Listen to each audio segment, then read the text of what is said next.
Hyderabad Kavuri hills లో ప్రముఖ చిత్రకారుడు నరేందర్ రెడ్డి ఆధ్వర్యంలో ఏర్పాటు చేసిన పెయింటింగ్ ఎగ్జిబిషన్ ను ముఖ్యమంత్రి రేవంత్ రెడ్డి ప్రారంభించారు. ఈ సందర్భంగా కళల అభివృద్ధికి తెలంగాణ ప్రభుత్వం పూర్తి మద్దతుగా ఉండబోతోందని సీఎం తెలిపారు. యువ కళాకారులకు ప్రోత్సాహం ఇవ్వడం ద్వారా వారి ప్రతిభను ప్రపంచానికి పరిచయం చేయాలని ప్రభుత్వం సంకల్పించిందని అన్నారు.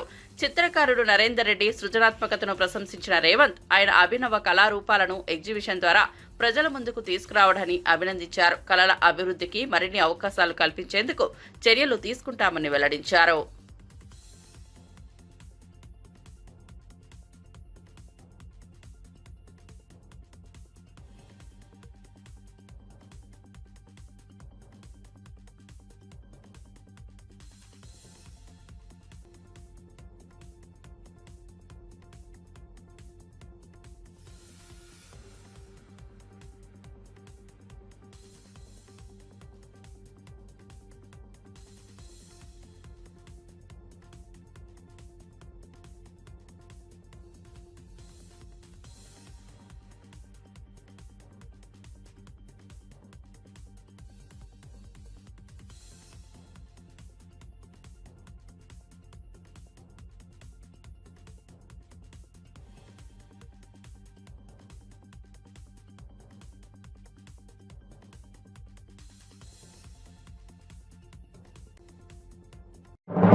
మంగళగిరి తాడేపల్లి నగరపాలక సంస్థ పరిధిలోని బేతపూడి గ్రామంలో రచ్చబండ కార్యక్రమాన్ని నిర్వహించారు. ఈ కార్యక్రమంలో మంత్రి నాదెండ్ల మనోహర్ పాల్గొని ప్రసంగించారు. మే 2న భారత ప్రధాని నరేంద్ర మోదీ అమరావతి రాజధాని పర్యటనను విజయవంతం చేసేందుకు ప్రజల మద్దతు అవసరమని ఆయన పిలుపునిచ్చారు. రాజధాని అభివృద్ధి కోసం మోదీ తీసుకున్న నిర్ణయాలను ప్రజలకు వివరించాల్సిన అవసరం ఉందన్నారు. అమరావతిని ప్రపంచ స్థాయిలో గుర్తింపు పొందే రాజధానిగా తీర్చిదిద్దడమే తమ లక్ష్యమని నాదెండ్ల మనోహర్ స్పష్టం చేశారు. కార్యక్రమానికి గ్రామస్తులు పెద్ద ఎత్తున హాజరయ్యారు.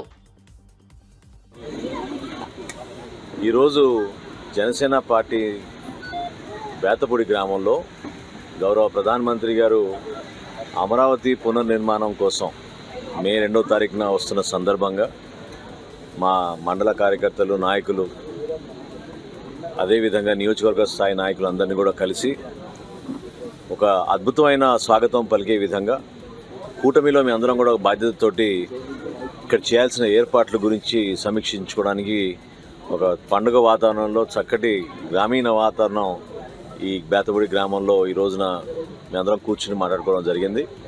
ఇది ఒక బాధ్యతగా మనందరం కూడా భావించాలి. ఎందుకంటే కూటమిలో భాగంగా Bharatiya Janata party, Telugu Desam party, Janasena party కలిసి మొన్న పోటీ చేసినప్పుడు ఖచ్చితంగా అమరావతియే మన రాజధాని అనే మాట మేము ప్రజలకి ఆ రోజు స్పష్టంగా చెప్పాం. ప్రభుత్వం వచ్చిన తర్వాత ఆర్థిక ఇబ్బందులు ఉన్నా కూడా గౌరవ ప్రధానమంత్రి గారు అమరావతి పునర్నిర్మాణం కోసం 10,000 కోట్ల రూపాయలు మంజూరు చేయడం, తద్వారా వివిధ బ్యాంకుల నుంచి అదేవిధంగా ప్రైవేట్ పెట్టుబడులు కూడా తీసుకొచ్చి దాదాపు 1,00,000 కోట్ల రూపాయలతోటి అనేక కార్యక్రమాలు ప్రారంభించడానికి కోసం సన్నాహాలు చేయడం జరిగింది. 2వ తారీఖున 3ంటికి గౌరవ ప్రధానమంత్రి గారు వస్తారు. ఆ సభని ఖచ్చితంగా అద్భుతంగా జరిగే విధంగా ప్రజలకి అంతిమంగా ఉపయోగపడే విధంగా ఈ ప్రాంతంలో అభివృద్ధి కార్యక్రమాలు వేగవంతంగా ముందుకెళ్లాలని మనస్ఫూర్తిగా మీరు కోరుకుంటూ జనసేన పార్టీ నుంచి మేము అందరం కూడా కలిసికట్టుగా ఈ స్వాగతం పలకడానికి సిద్ధమవుతున్నాం.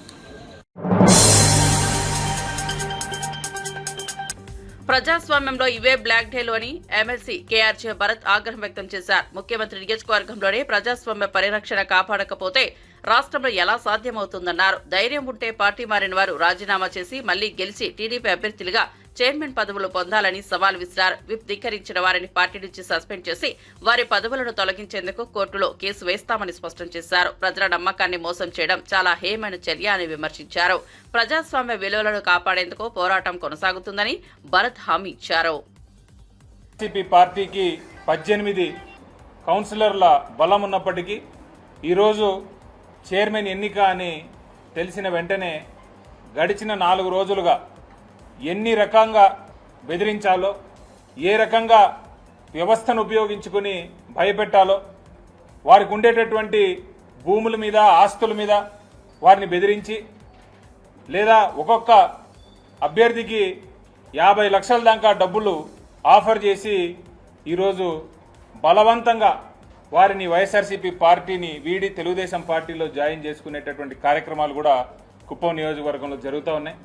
ఒకటి కాదు, రెండు కాదు, కంప్లీట్గా 8 మందిని ఈ రకంగా ప్రలోభపెట్టి లభ్యపరిచి వారిని భయపెట్టి బెదిరించి ఈరోజు మనం విప్పు జారీ చేసినప్పటికీ వైఎస్ఆర్సీపీ పార్టీకి సంబంధించినటువంటి అభ్యర్థులందరూ కూడా మన పార్టీకి చెందినటువంటి వ్యక్తిని గెలిపేయమని బీఫామ్ ఇచ్చినప్పటికీ విప్ ఇచ్చినప్పటికీ కూడా విప్పును ధిక్కరిస్తూ ఈరోజు 8 మంది అభ్యర్థులు మనకు అగెన్స్ట్గా ఓటు వేయడం జరిగింది. అప్పటికి కూడా ఎన్ని రకాలుగా ఇబ్బంది పెట్టినా కూడా నిజంగా ఈరోజు వైఎస్ఆర్సీపీ పార్టీకి సంబంధించినటువంటి 9 మంది కౌన్సిలర్లు ఏమైనా సరే మేము జగన్మోహన్ రెడ్డి గారి నాయకత్వంలో, రామచంద్రారెడ్డి గారి నాయకత్వంలో ఇక్కడ నడుస్తామని గడిచిన 4 రోజులుగా టీడీపీ పెద్దలు పెట్టినటువంటి ప్రతి ఒక్క ప్రలోభానికి కూడా గురి కాకుండా వారు పెట్టినటువంటి భయాలకు వీళ్ళు జంకకుండా ఈరోజు ధైర్యంగా మున్సిపల్ ఆఫీస్కి వెళ్ళి అక్కడ జగనన్నతోనే మేము ఉంటాము అని మనం చైర్మన్గా పెట్టినటువంటి హఫీజ్ అనేటటువంటి క్యాండిడేట్కి ఓటు వేయడం జరిగింది. ఏదేమైనప్పటికీ కూడా ప్రజాస్వామ్యం అనేది గెలవాలి. ధైర్యం ఉంటే వీళ్ళందరినీ కూడా రిజైన్ చేసి మళ్ళీ గెలిచి తెలుగుదేశం పార్టీలో క్యాండిడేట్లుగా, తెలుగుదేశం పార్టీకి సంబంధించిన క్యాండిడేట్స్గా గెలిచి వాళ్ళు చైర్మన్ చేసుకుని ఉంటే నిజంగా అందరూ కూడా సంతోషించేటటువంటి వారు. ఇది చాలా హేయమైన చర్య. మరి జగన్మోహన్ రెడ్డి గారు గెలిచినప్పుడు 151 సీట్లు వచ్చినప్పుడు 17 మంది ఎమ్మెల్యేలు పార్టీ బీఆర్ఎస్ అధినేత కేసీఆర్ గతాన్ని మరిచి మాట్లాడుతున్నారని పీసీసీ వర్కింగ్ ప్రెసిడెంట్ తూర్పు జగ్గారెడ్డి మండిపడ్డారు. గాంధీభవన్లో ఆయన మీడియాతో మాట్లాడుతూ రాహుల్ గాంధీపై మాట్లాడే నైతిక హక్కు కేసీఆర్ కు లేదన్నారు. తెలంగాణ రాష్ట్ర విభజన కోసం రాహుల్, సోనియా గాంధీ ఇళ్ల చుట్టూ తిరిగిన రోజులను కేసీఆర్ మర్చిపోయారా అని ప్రశ్నించారు. ఒరిజినల్ గాంధీల కోసం నెలల తరబడి ఎదురు చూసిన మీరు ఇప్పుడు డూప్లికేట్ గాంధీలంటారా అని ఆగ్రహం వ్యక్తం చేశారు. మాట్లాడే ముందు వయసుకు తగిన ప్రవర్తన చూపించాలని సూచించారు. కేసీఆర్ చేసిన వ్యాఖ్యలతో తన కొద్దిపాటి గౌరవాన్ని కూడా కోల్పోయారని ఆవేదన వ్యక్తం చేశారు. జానారెడ్డి గారు ఉన్నారు, జయపాల్ రెడ్డి గారు ఉన్నారు, కేశవరావు గారు ఉన్నారు, డి శ్రీనివాసరావు గారు ఉన్నారు. ఎంటైర్ కాంగ్రెస్ పార్టీకి సంబంధించిన అనేక మంది, అప్పుడు ఉత్తమ్ కుమార్ రెడ్డి కూడా ఉన్నాడు. చాలామంది మన నాయకులందరూ, కోమటిరెడ్డి వెంకటరెడ్డి కానివ్వండి, మా ఎంపీలు ఆ రోజు నా పొన్నం ప్రభాకర్, రాజగోపాల్ రెడ్డి, మధుయాష్కి గౌడ్, రాజయ్య, వీళ్ళంతా ఉన్నారు కదా. ఒక సందర్భంలో కేసీఆర్ గారు కూడా ఉద్యమము ఇక తప్పుకుందాము అనే ఒక దశలో కూడా కేసీఆర్ గారు వచ్చేసిండు. ఒక స్టేజ్లో వచ్చిన క్రమంలో కూడా రాష్ట్ర విభజన జరగాలి, స్వయం పరిపాలన జరగాలి అని ఆ రోజు కాంగ్రెస్ పార్టీకి సంబంధించిన పెద్దలే కేసీఆర్ని మళ్ళీ నువ్వు నిలబడినైనా మేము ఇంకా ఉంటాము, నీకు ఏం కానీయమని భరోసా ఇచ్చి మళ్ళీ నిలబెట్టారు. ఆయన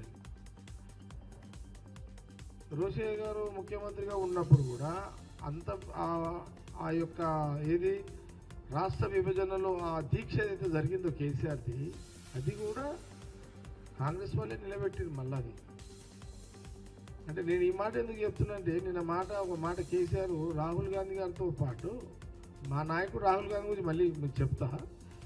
కాంగ్రెస్ వాళ్ళకి అసలు ఇష్టమే లేదు తెలంగాణ అన్న దానికి నేను చెప్తున్నా ఇదంతా. అసలు కేసీఆర్ గారు ఉద్యమం, నో డౌట్ ఉద్యమాన్ని స్టార్ట్ చేసిండు, ఉద్యమంలో నిలబడ్డాడు, తట్టుకున్నాడు, కష్టాలు పడ్డాడు, అన్నీ చేసిండు, దాంట్లో నో డౌట్.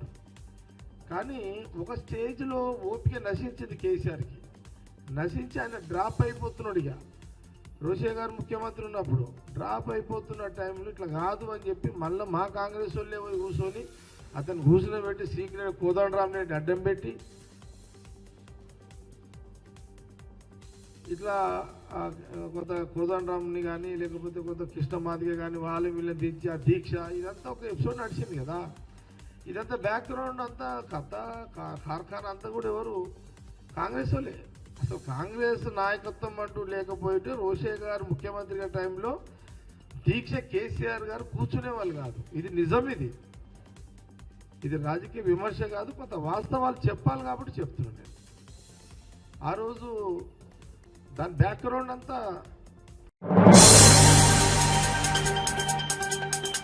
విశాఖపై వైఎస్ జగన్ కక్ష తీర్చుకుంటున్నారని స్వచ్ఛాంధ్ర కార్పొరేషన్ చైర్మన్ కొమ్మారెడ్డి పట్టాభిరామ్ విమర్శించారు. గతంలో విశాఖలో తనకు ఘోర ఓటమి చెందినందుకే ఇప్పుడు వస్తున్న పెట్టుబడులపై విషం కక్కుతున్నారని ఆరోపించారు. విశాఖ అభివృద్ధికి అడ్డుగా మారి అవినీతి ముద్రలు లేపే ప్రయత్నం చేస్తున్నారని ధ్వజమెత్తారు. తన అవినీతిని కప్పిపుచ్చుకునేందుకు వైఫల్య ప్రచారం చేస్తున్నారని చెప్పారు.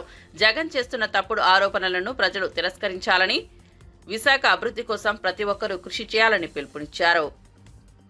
అవినీతి సొమ్ముతో పెట్టినటువంటి ఫేక్ మీడియా చేతిలో ఉంది కదా అని చెప్పి ఇష్టానుసారం తప్పుడు రాతలు రాయడం, విశాఖపట్నాన్ని రాష్ట్ర రాజధానిని చేస్తా, అది చేస్తా, ఇది చేస్తా అని చెప్పి పూర్తిగా దోచుకుదిని కొన్ని వందల వేల ఎకరాలు చుట్టుపక్కల అతని బినామీలు కబ్జాలు చేసి పూర్తిగా విశాఖని, ఉత్తరాంధ్రని సర్వనాశనం చేస్తే ఈ రోజున చంద్రబాబు నాయుడు గారు అధికారంలోకి వచ్చిన దగ్గర నుంచి కూడా మళ్లీ ఉత్తరాంధ్ర ప్రాంతాన్ని నిలబెట్టే ప్రయత్నం చేస్తా ఉన్నారు. అనేక కంపెనీలు అక్కడికి తీసుకొస్తా ఉన్నారు. కొన్ని వేల కోట్ల రూపాయల పెట్టుబడులు విశాఖ నగరానికి, ఉత్తరాంధ్రకి తీసుకొస్తా ఉంటే కడుపు మంట. అరే, మేం దోచుకు తిన్న ప్రాంతానికి మళ్ళీ మీరు పెట్టుబడులు తెస్తారా? మేం జనాల్ని రోడ్డును పడేస్తే మళ్ళీ మీరు వాళ్లలో ఆశలు చిగురింపజేస్తారా అని చెప్పి కక్ష.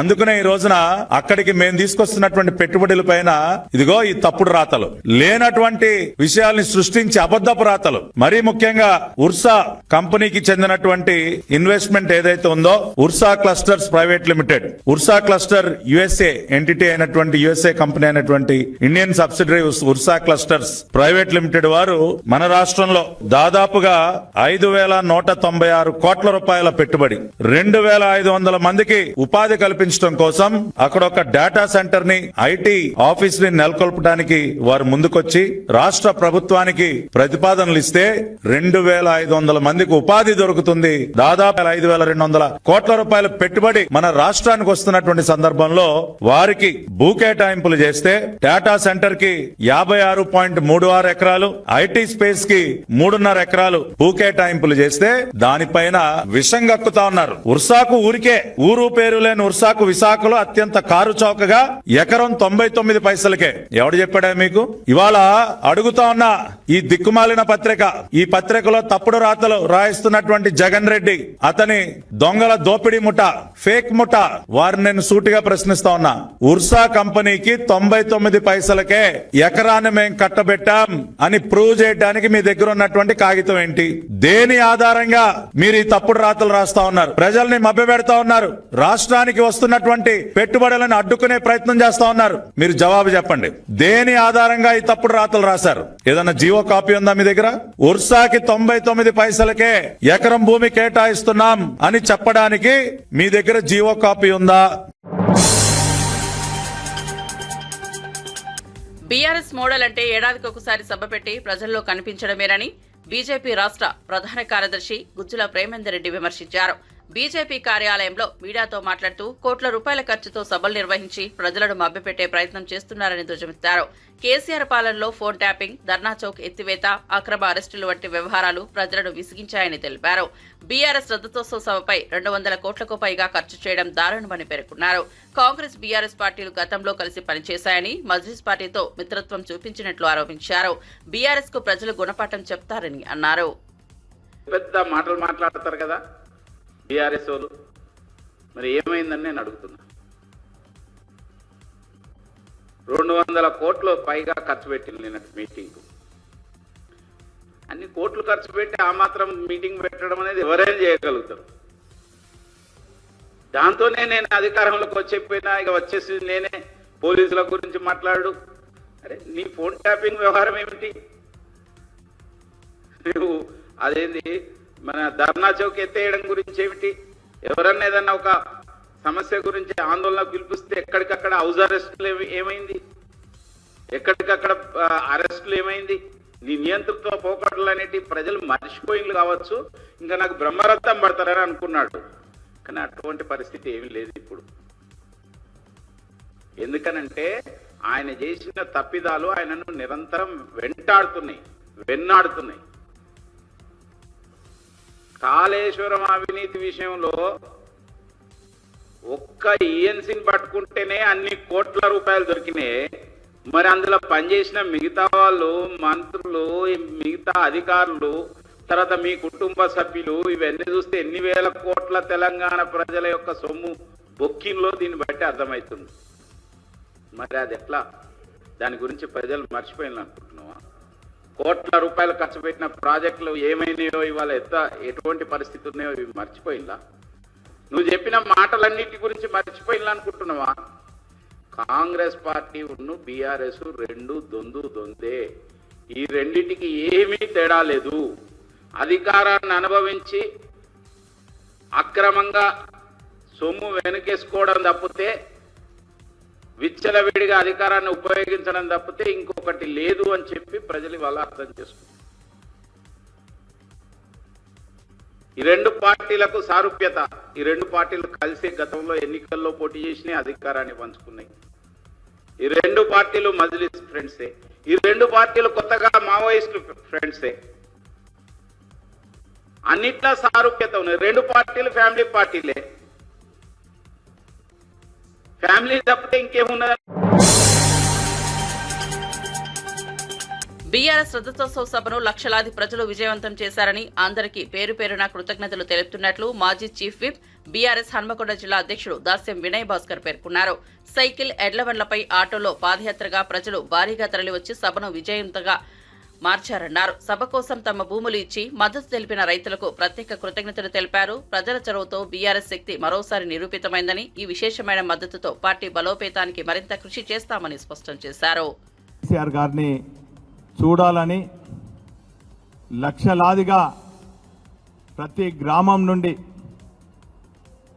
లక్షలాదిగా సబండ వర్గాలు వచ్చి ఆ సభను దేశంలో ఎక్కడ లేని విధంగా ఏ పార్టీ కూడా నిర్వహించలేని సభను బీఆర్ఎస్ పార్టీ నిర్వహించి ఆ సభను సక్సెస్ చేసినటువంటి సబండ వర్గాల ప్రజలకు బీఆర్ఎస్ పార్టీ తరఫున పేరున కృతజ్ఞత ధన్యవాదాలు. 25 ఏళ్ళ బీఆర్ఎస్ పార్టీ కనుక చూసినట్టయితే, కేసీఆర్ గారిని చూసినట్టయితే 3 భాగాలుగా మనం చూడవచ్చు. ఒకటి, ఒకే ఒకనిగా బయలుదేరి 14 ఏళ్ల పాటు తెలంగాణ ప్రాంతమంతా కూడా తిరిగి అన్ని ప్రాంతాలను అధ్యయనం చేసి అన్ని వర్గాల సమస్యలను అధ్యయనం చేసినటువంటి వ్యక్తిగా, తాను ముఖ్యమంత్రి పదవి చేపట్టగానే ఆ వర్గాలకు న్యాయం చేయాలని మేనిఫెస్టోలో కూడా పెట్టని అనేక అంశాలను, ఉదాహరణకు చెప్పాలంటే తెలంగాణ ప్రాంతంలో ఉన్నటువంటి ఏ ఆడపిల్ల తల్లిదండ్రి కూడా తమ పిల్లలను ఆర్థిక ఇబ్బందులు లేకుండా పెళ్లి చేయాలని చెప్పి చేపట్టినటువంటి పథకమే కళ్యాణ లక్ష్మి. అంటే ఇట్లా చెప్పుకుంటా పోతే 400-500 పథకాలు కొన్ని మేనిఫెస్టోలో ఉండి కొన్ని మేనిఫెస్టోలో లేని అంశాలను కూడా వారు గొప్పగా 10 ఏళ్ల పాటు చేసిండ్రు. కాబట్టి ప్రజల్లో కేసీఆర్ గారిని మరి చెరుగని ముద్ర వేసుకున్నారు. కాబట్టి స్వచ్ఛందంగా వచ్చిండ్రు. మరి అందులో మరి ఎడ్ల బండ్ల ద్వారా అనుకోండి, పాదయాత్ర ద్వారా అనుకోండి, సైకిళ్ల పైన అనుకోండి, లేక 15-16 నెలల నుంచి ఆటో కార్మిక సోదరులందరూ కూడా దగాబడి ఆత్మహత్యల వైపు మరి పోతున్నటువంటి సందర్భంలో వారి ఆత్మస్థైర్యాన్ని పెంపొందించుకునే విధంగా మరి వేలాది ఆటోలలో కూడా వచ్చినటువంటి పరిస్థితి మనకు కనబడ్డది. రైతులైతేనేమి, రైతు కూలీలైతేనేమి, కార్మికులైతేనేమి, కర్షకులైతేనే ఈ తీరుగా అన్ని వర్గాలు వచ్చి మరి సభ విజయవంతం చేసినందుకు వారందరికీ కూడా పేరున కృతజ్ఞత ధన్యవాదాలు. అదే తీరుగా నెల ముందు నుంచి మా కార్యక్రమాలన్నీ కూడా, పార్టీ కార్యక్రమాలన్నీ కూడా electronic, print media, social media, రకరకాలుగా మీడియాల ద్వారా ప్రసారం చేసినటువంటి తెలంగాణను కేసీఆర్ దారి తప్పించిన తర్వాత రాష్ట్రాన్ని మళ్లీ గాడిలో పెట్టే బాధ్యతను కాంగ్రెస్ పార్టీ తీసుకున్నట్లు మునుగోడు ఎమ్మెల్యే కోమటిరెడ్డి రాజగోపాల్ రెడ్డి అన్నారు. కేసీఆర్ పాలనలో రాష్ట్రం అన్ని రంగాల్లో వెనుకబడిందని విమర్శించారు. ప్రజల నమ్మకాన్ని పొందిన కాంగ్రెస్ పార్టీ అభివృద్ధి సంక్షేమ మార్గంలో తెలంగాణను ముందుకు తీసుకెళ్లేందుకు కట్టుబడి ఉందని పేర్కొన్నారు. పాత తప్పులను సరిదిద్దుతూ కొత్త ఆశయాలతో ప్రజలకు మరింత సమర్థవంతమైన పాలన అందించేందుకు కాంగ్రెస్ సిద్ధంగా ఉందన్నారు. 10 ఏళ్ల కాలంలో తెలంగాణ వచ్చిన తర్వాత ప్రజలందరూ ఎంతో ఆశతోటి హైదరాబాద్ తో కూడిన తెలంగాణ వస్తే అభివృద్ధితో పాటు సంక్షేమంతో పాటు మా బతుకులు బాగుపడతాయని చెప్పి ఏదైతే తెలంగాణ ప్రజలు ఆశించినరో వాళ్ళకి నిరాశ మిగిలింది. ముఖ్యంగా నల్లగొండ జిల్లా విషయంలో మాత్రం బీఆర్ఎస్ పార్టీ ప్రభుత్వ హయాంలో ప్రాజెక్టులను నిర్లక్ష్యం చేయడమే కాక ఇక్కడ అభివృద్ధి కూడా కుంటుపడ్డది. ఇప్పుడున్న సమయంలో కాంగ్రెస్ పార్టీ వచ్చిన తర్వాత సోదరు వెంకటరెడ్డి గారు కానీ, మన ఇరిగేషన్ మినిస్టర్ ఉత్తమ్ కుమార్ రెడ్డి గారు కానీ పూర్తి అవగాహన ఉన్న మనుషులు. గతంలో మంత్రులు పనిచేసామని చెప్పుకుంటారు కానీ ఈ జిల్లాలో ఉదయ సముద్రం కానీ, బ్రాహ్మణవెల్లులు కానీ, సొరంగ మార్గం కానీ, డిండి లిఫ్ట్ ఇరిగేషన్ కానీ ఎక్కడ కూడా పని జరగలే, రైతులకు మేలు జరగలే. ఈ ప్రభుత్వం వచ్చిన తర్వాత ఉత్తమ్ కుమార్ రెడ్డి గారు ఎంతో శ్రద్ధతోటి ఈ ప్రాజెక్టుల సమీక్షల్లో గంటల తరబడి, రోజుల తరబడి సమీక్షలు చేసి పూర్తి అవగాహన కల్పించుకొని ఈరోజు ఈ జిల్లా ప్రాజెక్టుల విషయంలో ముందుకు పోతున్న విషయం మనందరం కూడా గుర్తించాలి. నేను ఈరోజు చెప్తున్నా, నువ్వు మీటింగ్లు పెట్టుకుంటున్నావు, బీఆర్ఎస్ పార్టీ 100 కోట్ల అవినీతి సొమ్ముతోటి బస్సులను తీసుకుపోయి మీటింగ్ పెట్టి ఏదో మాట్లాడుతుండు. 10 ఏళ్ళు మీరు చేసిండ్రు, 16 నెలలు మేము వచ్చింది, ఇంకా సమయం ఉంది. ఇప్పుడిప్పుడే అభివృద్ధి మొదలవుతుంది. ఆగం చేసిన తెలంగాణని గాడిలో పెట్టే బాధ్యత ఈ కాంగ్రెస్ పార్టీ ముఖ్యమంత్రి రేవంత్ రెడ్డి గారి నాయకత్వంలో మీరందరూ కూడా కష్టపడుతున్నాం. మరి ఎందుకు ఆవేశంతో ఒక తెలంగాణలో కాంగ్రెస్ అభివృద్ధి చేయట్లేదని చెప్పి మాట్లాడుతున్నారు అర్థమవుతలేదు. కానీ ఒక్క మాట చెప్పగలుగుతున్నాం, కాంగ్రెస్ పార్టీ పేదల పార్టీ, ఈ దేశ స్వాతంత్ర్యం కోసం పోరాటం చేసిన పార్టీ, తెలంగాణ రాష్ట్రాన్ని ఇచ్చిన పార్టీ, బడుగు బలహీన వర్గాలకు ముఖ్యంగా రైతులకు అండగా ఉండే పార్టీ ఏదంటే కాంగ్రెస్ పార్టీ. ఈ కాంగ్రెస్ పార్టీ ద్వారానే పేదలకు న్యాయం జరుగుతుంది తప్పితే ఒక కుటుంబ పార్టీ ద్వారా ఎప్పటికి కూడా న్యాయం జరగదు. ఎల్కతుర్తి బీఆర్ఎస్ రథోత్సవ సభ కేవలం ట్రైలర్ మాత్రమేనని రేవంత్ రెడ్డి పాలనపై ఇది ఓ రెఫరెండం లాంటిదని ఎమ్మెల్సీ దాసోజు శ్రవణ్ కుమార్ అన్నారు. తెలంగాణ భవన్లో మీడియాతో మాట్లాడుతూ ప్రజలు రేవంత్ వైపు లేరని మరోసారి రుజువైందన్నారు. కేసీఆర్పై ప్రజలకు అంచెలంచెలుగా విశ్వాసం ఉందని, ఎండలు లెక్క చేయకుండా ప్రజలు భారీగా తరలివచ్చారని తెలిపారు. సభ బాహుబలిలాగా విజయవంతమైందని అన్నారు. పోలీసులు టిప్పర్లు, లారీలు అడ్డం పెట్టి ట్రాఫిక్ కు అంతరాయం కలిగించారని ధ్వజమెత్తారు. రేవంత్ రెడ్డి దుర్మార్గపు పాలనకు ఇది స్పష్టమైన సూచన అన్నారు. సభ విజయంపై కాంగ్రెస్ నేతలు అసహనం వ్యక్తం చేస్తున్నారని ఎద్దేవా చేశారు. బీఆర్ఎస్ పార్టీ తరపు నుండి పాదాభివందనం చేస్తా ఉన్నాం. మండు టెండను లెక్క చేయకుండా గుండెల్లో కొలువైనటువంటి కేసీఆర్ను చూసేందుకు, ఆయన చెప్పేటువంటి ఒక సందేశాన్ని వినేందుకు ఎల్కతుర్తికి విచ్చేసినటువంటి మీ అందరికీ కూడా శిరస్సు వంచి నమస్కారాలు తెలియజేస్తా ఉన్నాను. మీ పాదాలకు వందనాలు మరొకసారి తెలియజేస్తా ఉన్నాను. ఇంత పెద్ద ఎత్తున ఈ వరంగల్ సభను నిర్వహించినటువంటి ఏ ఒక్కరికి కూడా ఏ రకమైనటువంటి ఇబ్బందులు లేకుండా అద్భుతంగా ఒక ఆర్మీ కోఆర్డినేట్ చేసినట్టుగా, ఆర్మీ నిర్వహించినట్టుగా ఆ సభ నిర్వహణలో అహోరాత్రులు కృషి చేసినటువంటి కేసీఆర్ గారి నేతృత్వంలో పనిచేసిన బీఆర్ఎస్ పార్టీ వరంగల్ జిల్లా నాయకులు కానివ్వండి, కార్యకర్తలు కానివ్వండి, రకరకాల డిపార్ట్మెంట్స్లో పనిచేసినటువంటి అనేక మంది, వారందరికీ కూడా బీఆర్ఎస్ పార్టీ తరపు నుండి హృదయపూర్వకంగా కృతజ్ఞతలు తెలియజేస్తా ఉన్నాను. గతంలో కూడా కేసీఆర్ గారు అనేక సభలు నిర్వహించినారు. ఇదే వరంగల్లో నేషనల్ మీడియా కోడై కూసేటువంటి ఒక రీతిలో గిన్నీస్ రికార్డును తలదన్నేటువంటి ఒక రీతిలో పెద్ద పెద్ద సభలు పెట్టినటువంటి ఒక చరిత్ర మనం గతంలో చూసినాం. 2013-12 ఆ ప్రాంతంలో పెట్టినట్టుగా సభ, it was a history that was created in the world. ప్రపంచంలోనే అతిపెద్ద మానవ సముద్రం లాంటి సభగా ఆ రోజు గిన్నీస్ బుక్ రికార్డ్స్ లోకి ఎక్కినటువంటి ఒక సభ, దాన్ని తలదన్నేటువంటి ఒక రీతిలో నిన్న ఎల్కతుర్తి సభ విజయవంతమైంది. ఇది కేసీఆర్ గారిపై ప్రజలకు ఉన్నటువంటి ఒక విశ్వాసానికి, నమ్మకానికి మరొక్కసారి ప్రతీక. ఎల్కతుర్తి కేసీఆర్ గారి పట్ల ఉన్న విశ్వాసాన్ని ఎలుగెత్తి చాటింది అని చెప్పని మరొక్కసారి తెలియజేస్తా ఉన్నాను. కేసీఆర్ గారిపై ప్రేమ మాత్రమే కాదు, 16 నెలలుగా రేవంత్ రెడ్డి యొక్క రాక్షస పాలనలో ప్రజలు పడుతున్నటువంటి ఒక బాధలు కూడా వ్యక్తీకరించి మద్యం అమ్మకాలపై లంచాల ఆరోపణలను ఖండించిన వైఎస్ఆర్సీపీ లీగల్ సెల్ అధ్యక్షుడు మనోహర్ రెడ్డి కూటమి ప్రభుత్వంపై కుట్రపూరితంగా పార్టీని టార్గెట్ చేస్తోందని ఆగ్రహం వ్యక్తం చేశారు. మద్యం అమ్మకాలు ఎక్కువైతే లంచాలు ఇస్తారా, తక్కువైతే లంచాలు ఇస్తారా అని ఆయన ప్రశ్నించారు. మద్యం అమ్మకాలను ప్రైవేటు వ్యక్తులకు అప్పగించినా లంచాలు వస్తాయా, ప్రభుత్వం నిర్వహించినా వస్తాయా అంటూ చురకలు వేశారు. వైఎస్ఆర్సీపీ నాయకులను అప్రతిష్టం చేయడం కోసమే తప్పుడు కేసులు పెడుతున్నారని మండిపడ్డారు. ప్రజలకు నిజం తెలియజేస్తామని, అక్రమాలపై పోరాటం కొనసాగుతుందని స్పష్టం చేశారు. లేకపోతే తగ్గిస్తే లంచాలు ఇస్తారా? దుకాణాలకు తోడు పర్మిట్ రూమ్లు, బెల్ట్ షాపులు పెడితే లంచాలు ఇస్తారా? లేక బెల్ట్ షాపులు తీసేసి పర్మిట్ రూమ్స్ రద్దు చేస్తే లంచాలు ఇస్తారా? 2014-19 మధ్యలో చంద్రబాబు నిర్ణయించిన బేసిక్ రేట్లను పెంచి డిస్టిలరీల నుంచి కొనుగోలు చేస్తే లంచాలు వస్తాయా, లేక పాత రేట్లను కొనసాగిస్తే లంచాలు వస్తాయా? మద్యంపై తక్కువ ట్యాక్స్ ద్వారా ఎక్కువ అమ్మకాలు చేసే విధంగా డిస్టిలరీలకు మేలు చేస్తే లంచాలు వస్తాయా, లేక ట్యాక్స్ పెంచి తద్వారా అమ్మకాలు తగ్గిస్తే లంచాలు వస్తాయా? ఎంపిక చేసుకున్న 4-5 డిస్టిలరీలకు మాత్రమే అధికంగా ఆర్డర్లు ఇస్తే లంచాలు ఇస్తారా, లేక అన్ని డిస్టిలరీలకు సమాన స్థాయిలో ఆర్డర్లు ఇస్తే లంచాలు ఇస్తారా?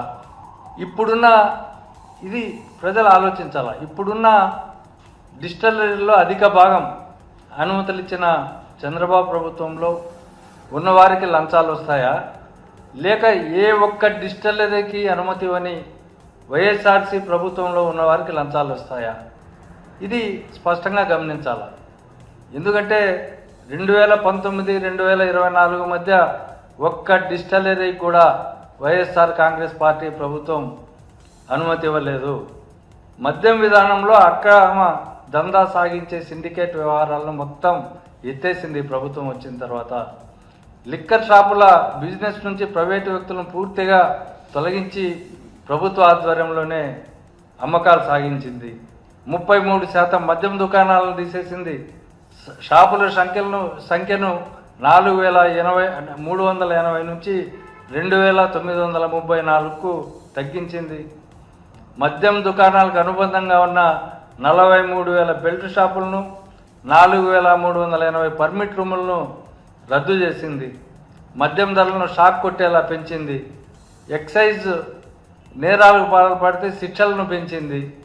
మద్య విక్రయాలను కుదించి, వేలలను కుదించి ప్రతి ఊరికి ఓ మహిళా పోలీసును నియమించి దాని ద్వారా మద్యం అమ్మకాలను కట్టడి చేయగలిగింది వైఎస్ఆర్సీపీ ప్రభుత్వం. తెలంగాణ సీఎం రేవంత్ రెడ్డి నిర్వహించిన భారత్ సమ్మిట్ పై జనజాగరణ పార్టీ అధ్యక్షుడు కేఏ పాల్ తీవ్రంగా విమర్శలు గుప్పించారు. నా గ్లోబల్ సమ్మిట్ ని కాపీ కొట్టి భారత్ సమ్మిట్ అని పేరు మార్చారంటూ మండిపడ్డారు. ఒక ప్రైమ్ మినిస్టర్ వచ్చాడా, ఒక దేశాధిపతి వచ్చాడా అని ప్రశ్నించారు. పులిని చూసి నక్క వాత పెట్టుకుంటున్నట్లు రేవంత్ వ్యవహరిస్తున్నారని ఆరోపించారు. సమ్మిట్ పేరుతో ప్రజలను మోసం చేస్తున్నారని మండిపడ్డారు. ఈ కార్యక్రమానికి అంతర్జాతీయ స్థాయిలో ఎలాంటి ప్రముఖులు రాలేదని విమర్శించారు. రాష్ట్ర ప్రజలకు మళ్లీ మాయమాటలు చెప్పేందుకు మాత్రమే ఈ సమ్మిట్ చేశారని కేఏ పాల్ వ్యాఖ్యానించారు. తెలుగు మిత్రులారా, తెలంగాణ కుటుంబ సభ్యులారా, ముఖ్యమంత్రి రేవంత్ రెడ్డి జనవరి 29, 2024లో నా పక్కన కూర్చొని గ్లోబల్ పీస్ సమ్మిట్ గురించి ఏమన్నాడో వినండి. Sri Ravant Reddy ji, I'm inviting you to Global Summit organized by Dr. K.A. Paul in Hyderabad. Please do come to Hyderabad and participate in Global Summit. Thank you. విన్నారు కదా, చూశారు కదా, global peace సమ్మిట్లు నేను 2200 పెట్టాను. 155 దేశాల్లో success అయ్యాం. ఆ కాలంలోనే అమెరికన్ ప్రెసిడెంట్లైన బిల్ క్లింటన్, జార్జ్ బుష్ ని హైదరాబాద్ పంపించాను. 700 కంపెనీలు తీసుకొచ్చాను అని మీ అందరికీ తెలుసు. అదే మాట రేవంత్ రెడ్డి అన్నాడు. కానీ పులిని చూసి నక్క వాతలు పెట్టుకున్నట్టు నా సమిట్ ఐడియాలన్నీ కాపీ కొట్టేసి భారత్ సమిట్ అని పేరుతో ఆయన నిన్న మొన్న సమిట్లు పెట్టాడు. ఒక్క ప్రెసిడెంట్, ప్రైమ్ మినిస్టర్ వచ్చాడు, ఒక్క బిలియనీర్ వచ్చాడా, ఒక్క ఇన్వెస్ట్మెంట్ వచ్చిందా? 100 కోట్లు వేస్ట్ చేసి రాహుల్ గాంధీని పిలిపించుకున్నారు. ఒక బౌన్సర్ లాగా ఆయన చుట్టూ తిరిగాడు. కానీ ఎయిర్పోర్ట్ లో ఒక ముఖ్యమంత్రిలా బిహేవ్ చేశాడా? అదే నేను 1 కోటి రూపాయలు కూడా ఖర్చు పెట్టుకుంటా 2024 నవంబర్ 23 లాస్ ఏంజలస్ లో పెట్టిన సమిట్కి 198 మంది లీడర్స్ వచ్చారు. రండి, వీళ్ళు మనల్ని మోసం చేస్తారే కానీ మన మాట వినరు. కనుక మార్పు రావాలి. ఆ మార్పు మనమే తేవాలి. మన ఓట్లు మనమే వేసుకుందాం. రాజకీయ నాయకులను, కుటుంబ కులాలను పరిణామకూడదు. ఈ వీడియో అందరికీ షేర్ చేయండి, గ్రూపులు పెట్టండి. Thank you very much. Bapatla జిల్లా ఆలపాడు గ్రామంలో సినీ నటి సమంత పుట్టినరోజు సందర్భంగా ఓ అభిమాని సందీప్ వినూత్నంగా తన అభిమానాన్ని చాటుకున్నాడు. సమంత పట్ల గాఢమైన అభిమానంతో గ్రామంలో ప్రత్యేకంగా ఆమె గుడిని నిర్మించి పూజలు నిర్వహించాడు. సమంత చేసే సేవా కార్యక్రమాలు, స్ఫూర్తిదాయకమైన ఆచరణలను తనను ఆకట్టుకుంటున్నాయని సందీప్ తెలిపాడు. సమంత పట్ల అభిమానంతోనే ఈ ప్రత్యేక గుడిని నిర్మించారని పేర్కొన్నారు. గ్రామస్తులు కూడా ఈ కార్యక్రమానికి హాజరై సందీప్ ను అభినందించారు. సమంత పుట్టినరోజు సందర్భాన్ని ప్రత్యేకంగా గుర్తుండిపోయేలా చేయాలని భావించి ఈ గుడిని నిర్మించినట్లు తెలిపాడు.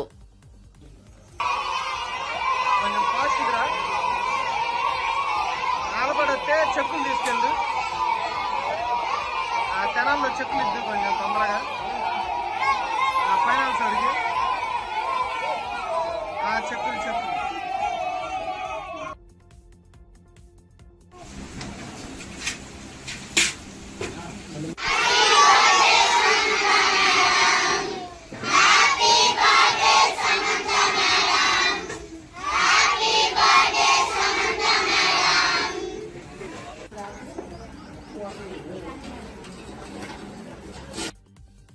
నా పేరు తెనాలి సందీప్ అండి. ఆలపాడు గ్రామం, చుండూరు మండలం, బాపట్ల జిల్లా, ఆంధ్రప్రదేశ్. నేను సమంత గారికి మంచి అభిమానిని. గత 3 సంవత్సరాల నుంచి సమంత గారి బర్త్డే సెలబ్రేషన్స్ చేస్తూ ఉన్నాను. టెంపుల్ కట్టి కూడా మేడం గారికి 3 సంవత్సరాలు అవుతుంది. ఈ సంవత్సరంతో 3 సంవత్సరాలు అవుతుంది. ప్రతి సంవత్సరం పుట్టినరోజు సందర్భంగా పిల్లలకి అన్నదానాలు కార్యక్రమాలు అన్నీ చేస్తూ ఉంటాను. అదేవిధంగా ఈ సంవత్సరం కూడా పిల్లలకి అన్నదాన కార్యక్రమం, కేక్ కటింగ్స్ ఇవన్నీ జరిపాము. సమంత గారికి మంచి అభిమాని. సమంత గారు చేసే మంచి పేదలకు చేసే సహాయాలన్నీ నాకు నచ్చి నేను ప్రతి సంవత్సరం ఇట్లా చేస్తాను. హ్యాపీ బర్త్డే సమంత గారు. గత కొన్ని సంవత్సరములుగా మరి తెనాలి సందీప్ గారు మరి సమంత గారి ఫ్యాన్స్ ఆధ్వర్యంలో ఆమెకి గుడి కట్టించి, అదే విధముగా అనాథ పిల్లలకు అన్నదాన కార్యక్రమం చేస్తూ మరి ఆమె చేసే స్వచ్ఛంద కార్యక్రమాలకు మేము అనుకున్నామని తెలియజేస్తూ మరి ఎంతో మంది అనాథలేంటి, మరి నిర్భాగ్యులేంటి, విధవరాంట్లేంటి ఎంతో సహాయ కార్యక్రమాలు చేపడుతున్నారు.